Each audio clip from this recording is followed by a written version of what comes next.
Education Platform. ambaqaadka geediga sida awrta loo raro heesaha u gaarka waxa lagu aloosaa magaceebaheeniyo adiniyo afwada jira alif la kordhebe alif loos dhebe alif la goday.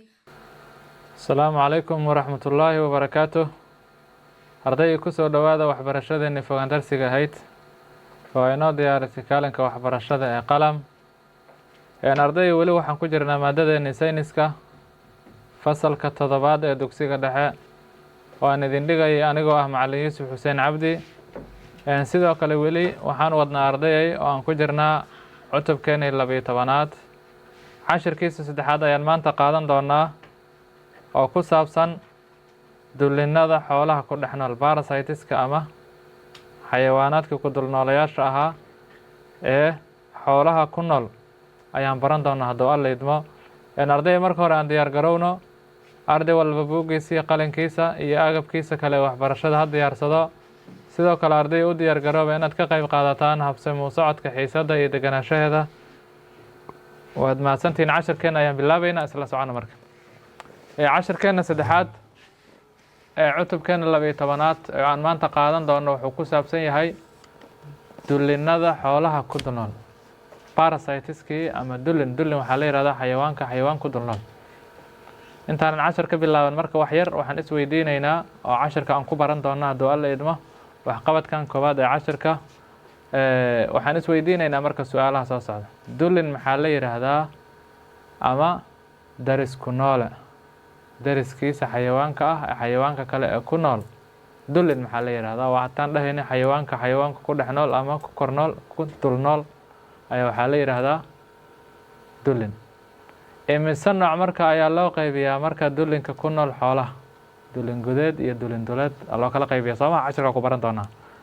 3 sheeg dhibaatada uu marka dulinka u keeni karo marka xoolihii uu ku dul noolaa ama xayawaankii uu ku dul noolaa waxyaabaha dhibaatada uu soo gaarsiin karo. 4 sidoo kale waxaa nagala rabaa inaan ka fikirno oon soo khulaasayno sidee ayuu marka u gudbaa marka gooryaanka marka sidoo xayawaan kale u gudbo.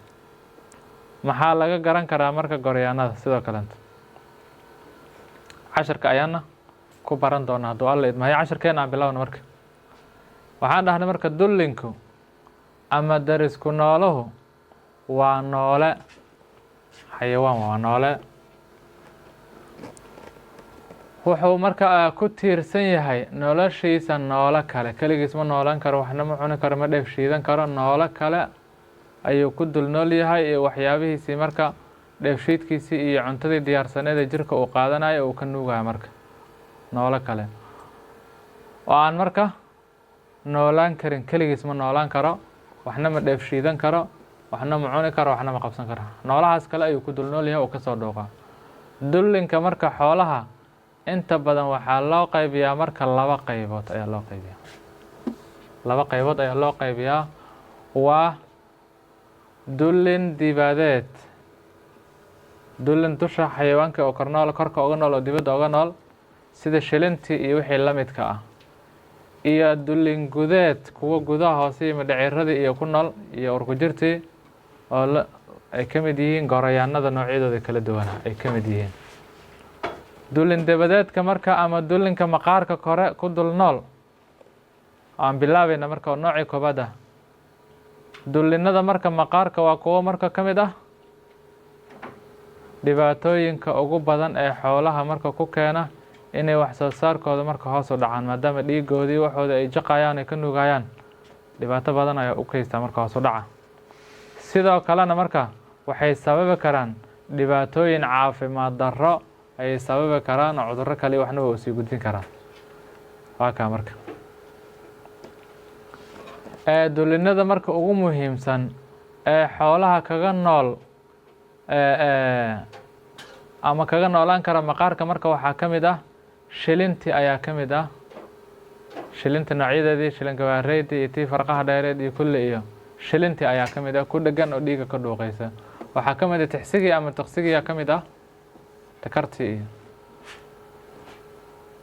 shilintii marka midaa takar ah oo tixsiyaan u kor dhegan, midaa shilin ah oo shilintii kabaareyda oo tii ku kuusnayda, midaa farqadheertii ah waa tan ayada nafteedii. Boodadii oo kale waxay ka mid tahay waxyaabaha dulin dibadeedka xayawaanka maqaarka oo kala nool. Taqsigaan oo kale intaasagana gol ayaa la yiraahdaa ama baalcadkii, waa taqsi qaniyo kulul oo xoonihii wixii cuno dhul daaqsimeedyadii meelahaasna laga helo. Saameynta marka ay xoolaha uga keenaan ama u geysan karaan dulinka marka maqaarka waxaa ka mid ah marka dhiig la'aan ayaa ka mid ah. Koo horta dhiig la'aan ayaa ka mid ah oo dhacaankii wixii dhan ay ka dhuuqa ay ku keenaan marka xoolaha, waayo dhammaantood waa dhiig jaqayaal, dhiiggay ka dhuuqayaan marka nafaqada sidin. waxaa kale u keeni karaan cuncun meeshii ay qaniineen iyo wixii la midka ah iyo nabarro maqaarka ay u keeni karaan marka labadaasba waa u keeni karaan. waxaa kale u keeni karaa marka waxay u gudbiyaan marka cudurradiina way u kala gudbiyaan, kan ay kasoo dhuuqayaan kan kale ku dhagaan sidii tixsiga iyo wixii la midka u kala gudbin karaan. neefka waxay ka lumiyaan marka waqti iyo tamar uu ku bixiyo marka isxoqidiisa iyo isleefidiisa iyo isjafida badan ay ka cunaan marka inuu marka la tacaalo dulinkaas ku darnool ama qaniinay. dulin gudeedkii meeshaan ka galayna marka dulin duleedkii waa ka soo baxna samayn dusha iyo maqaarka kaga noolaa dulin gudeedka. gooryaanka xoolaha ama dulin gudeedka marka waa dulin xoolaha la nool ama la noolaan karo muddo dheer gudaha maca mindhicirkiisu isaga jiraya muddo dheer. gooryaanada marka waxay degan yihiin marka meelo kala duwan oo jirka dhexdiisa, sida waxaa ka mid ah beerka oo kale ay ku noolaan karaan, sanbabada kale ku noolaan karaan, hungurigan tubadan dheer oo kale ku noolaan karaan, caloosha dhexdeeda ku noolaan karaan, inta badanna mindhicirada ku nool yihiin sooma mindhicirada.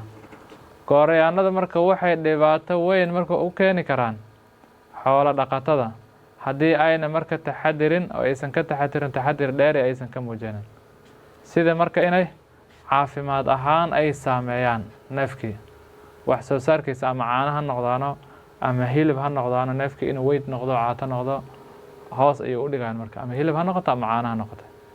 iyo koritaan la-aan ay u keento marka xoolihii naftoodii markuu yaryahay baad oo la bilowda gooryaanka marka wuxuu iska noqonaya marka neef ama qawaar ama xuuda ah iska tacbaana. gooryaanadu marka waxay u keenaan xoolaha waa kana marka gooryaanadii hadda aan kasoo sheekeynay waxay ku keenaan marka xoolihii astaamo xanuun ay u keenaan marka oo muuqdo laga arki karo. inta badanna xanuunadaas marka waxay dilaacaan waqtiyada marka qoyaanka uu jiro, roobka iyo dhiiqadii iyo wixii ay jiraan ay raabo ku da-ayaan ayay muuqdaan calaamadahaas. gooryaanku marka waxay geli karaan jirka xoolaha waqtiyada uu ku jiro marka xilliga daaqsinta uu ku jiro kaleento oo dhulkii daaqsimeedka uu joogo, xilliga waraabkii biyihii isugu imaadaan oo kale uu geli karaa, biyihii iyo wixii ku dhex noolaan karaa. gooryaanada marka inta badan waxay ku nool yihiin marka meelahaas. sidaas si la mid ah waxay marka dadka ugu gudbi karaan, dadkiina gooryaanada u soo gudbi karaa, wayna ku dhex nool yihiin cuntada xaggeeda uga soo gudbi karaan oo aan si fiicnayn loo kariyo ama aan la bislaynin ama nadaafadii wixii oo dhan way ka soo raaci karaan. saxarada xoolaha oo kaleenta iyo saaladii iyo digadii iyo saxaradii xoolahana way ka soo raaci kartaa. iyo ilaha biyaha wasakhaysan laga helo, biyihii qulqulayo daada ha noqdaano, biyahan filtaraysnayn oo nadaafadaysnayn ha noqdaano, marka waas ilaha biyaha laga helo ee wasakhaysan ayadana way ugu soo gudbi karaan haddii uu cabo way ugu soo gudbi karaan. gooryaanada qaarkood marka waxay marka meerto nololeedkooda life cycle-kii meerto nololeedkoodii ku dhammaystiraan marka iyaga oo marka isaga gudbo daaqa iyo gudaha waa kana marka sidoo kaleenta iyo gudaha xubnaha jirka qaarkood ay isaga gudbaan. tusaale ahaan marka haddaba neefka gooryaanka u hayo waxaa lagu arki karaa marka calaamadahan soo socdo dhana lagu garan karaa inuu gooryaankii ku dul nool yahay. kow maxaa ka mid ah shuban badan iyo caloosha oo xanuunta neefkii oo isdhaafo. kow lambar labo maxaa lagu garan karaa saxaradii oo dhiig uu soo raaco uur dhiig uu ku dhaco, taas oo macnaheedu u yahay marka in nabar caloosha marka uu jiro saxarada markay soo raacaysa dhiig. waxaa kaloo ka mid ah qufac ayaa ka mid ah xoolihii iyo dadkii iyo hadduuba hayo xumad iyo marka cuntada oo neefka yare uu qaadan waayo. waxaa kaloo ka mid ah dhiig la-aan oo tawar yareynayo neefka maadaama goryaankii wixii dhan ay ka dhuuqayaan nafaqadii jirkiisa geli lahayd ay la qaybsanayaan. dhiig la-aan iyo culayska neefka oo hoos u dhaco. sidoo kaleento qodobka kusii xigo ee afaraad ama shanaad dhogorta oo rifanta asigana neefki iyo daal lagu arka neefka iska cagajiido maanta dhan socodkiisa dhan baqaraafta uu ku hayo u socon waayo. midda kale kusii xigtana waxay tahay marka koritaan la-aan neefka lagu arko u hayo goryaanka iyo jirkii iyo cuntadii ku kori lahaa maadaama lala qaybsanaya neefkii inuu qawaar noqdo oo jirkiisa u dheeli tirman uusan korin marka. barar in lagu arko sidoo kaleento daamanka hoose iyo meelo ka mid ah marka uurku jirta inay iska bararto oo neefkii uu bararo dhiig yaradii iyo wixii iyo kulli. waa kana marka qaar ka mid ah goryaanadii iskaariskii iyo waxa diidaanka loo yaqaanay iyo qaar ka mid ah marka goryaanadii sawiradooda waa kana. qaar ka mid ah goryaanada ku nool xoolaha waa kuwaana midka warwareegsan kii jaardiyaha kulli waa kuwaana iskaariskii waa kuwa. cashirkeena marka maanta aan kusoo baranay qaar ka mid ah dulinada ku nool xoolaha oon laba u qaybino gudeed iyo dibadeed. kii dibadeedka oo dushii maqaarka oo u naqaanay shilintii iyo wixii lamidka ah tixsigii cunayay baalcadkii iyo kii gudaha goryaanadii hadda aan sheegayna ka mid ah. arday cashirkeenii maanta cutubkeena 12aad cashirkiisa saddexaad ahaa ee aan ku baranaynay qaar ka mid ah dulin ka xoolaha ku dul nool ama parasitiskii halkaas ayuu noogu egaya. waad ku mahadsantihiin sida wanaagsan ee sharaxaadda macalinka aad ula socoteen habsami u socodka xiisaddan aad kaga qayb qaadateen. arday cashirkeenna maanta halkaas ayuu noogu egyahay. intaan cashirkan cashir ka xigay xiisad kale ku kulmi doono hadduu alla idmo waxaan idinkaga tegayaa nabadgelyo iyo ammaano allah. asalaamu